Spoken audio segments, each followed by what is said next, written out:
بسم الله الرحمن الرحيم.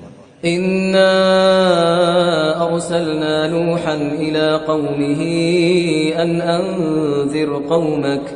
أنذر قومك من قبل أن يأتيهم عذاب أليم. قال يا قوم إني لكم نذير مبين أن اعبدوا الله واتقوه وأطيعون يغفر لكم من ذنوبكم ويؤخركم إلى أجل مسمى إن أجل الله إذا جاء لا يؤخر لو كنتم تعلمون.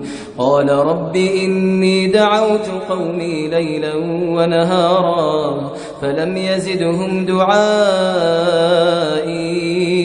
إلا فرارا وإني كلما دعوت